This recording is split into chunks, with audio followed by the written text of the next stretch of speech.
Hi, I'm Julie Hasson, founder and chief story collector for Chalk and Chances. This is the first video in the series, Keys to Better Student-Teacher Relationships. And today we're focused on bids, the building blocks of relationships.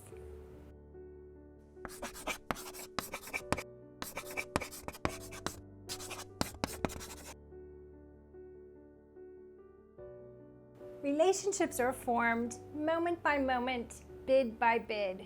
So you're probably wondering, what are bids? Bids are any kind of communication that tells us someone wants to connect with us.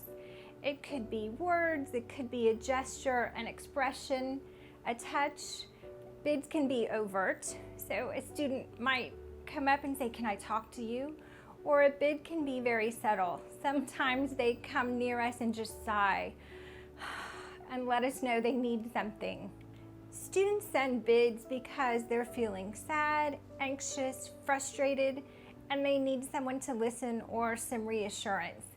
Sometimes they send bids because they're excited about something or they're amused and they want to share that excitement or what amused them with us.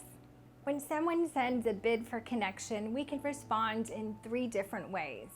We can turn toward, which means we respond in a positive or affirming way. We listen to their concern or we laugh at their joke. We can turn against, which means we respond in an argumentative, sarcastic, or degrading way. We might roll our eyes and say, "Yeah, right," or "Quit being so dramatic." We can also turn away, which means we ignore or don't respond at all to their bid for connection.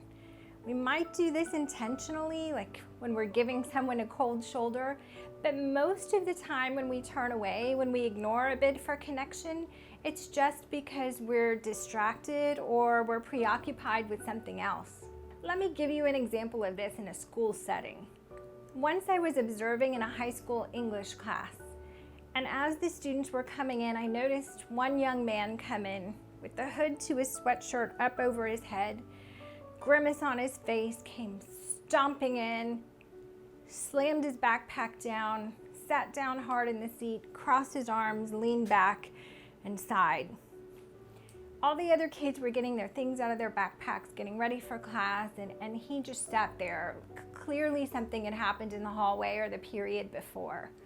So I watched the teacher go over to her desk, take out a Post-it note, quickly write something down, subtly slide it to him and move away. He read the note, and after a couple of minutes, the hood came off, his shoulders softened. He eventually took the book out of his book bag and started to get to work. And I wondered through that whole class period what she had written on the Post-it note. So I couldn't wait till class finished to ask her. She said all she wrote was, "Looks like you're having a bad day. I'm glad you're here. Let me know if I can help." That's turning toward a bid. He clearly was frustrated when he came into the room. She noticed that bid for connection and she responded in a very quick and subtle way. I think about what would have happened if she had turned against that bid. If she said, "Better leave that attitude outside, take that hood off, don't come in here like that." It would have escalated him. I'm sure he would have become even more frustrated or agitated, probably would have disrupted or distracted the kids around him. It would not have been a productive class. And then I think about what would have happened if she had just turned away, completely ignored his bid. He probably would have sat there just as he was, arms crossed, not engaged, not participating. Maybe the kids around him could have learned, but he clearly wasn't in a place where he could be engaged in learning.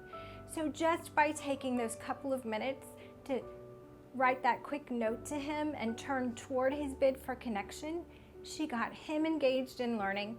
He was not disrupting anyone around him, and she also strengthened her relationship with that student. We know turning against obviously damages a relationship with students. But what we don't always realize is that turning away can do just as much damage. Over time, students who feel like adults don't respond to their bids for connection start to wonder if something is wrong with them, if they're not worthy of love and connection. And that can manifest, especially in young children, in temper tantrums, in belligerence, and crying. So just taking a little bit of time to notice those bids and respond in some way reassures them that they're loved and accepted just as they are. Now, I know it is not possible to respond to every student's bid for connection all the time.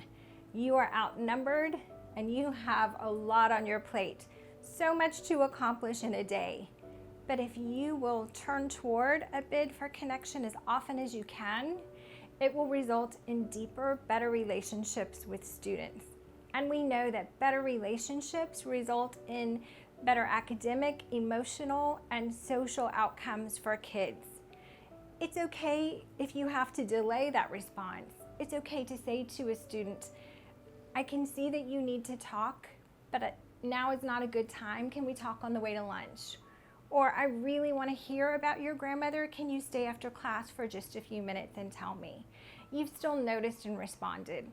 And even when you don't do it all the time, the more often you do, the more investment you make in that relationship. It's like putting money in that relationship bank account.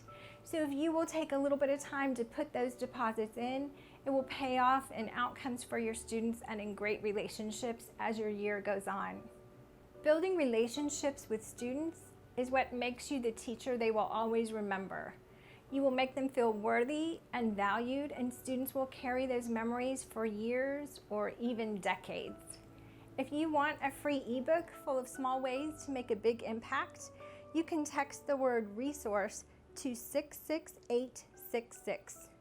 And be sure to visit our website, chalkandchances.com, for even more stories of inspiration.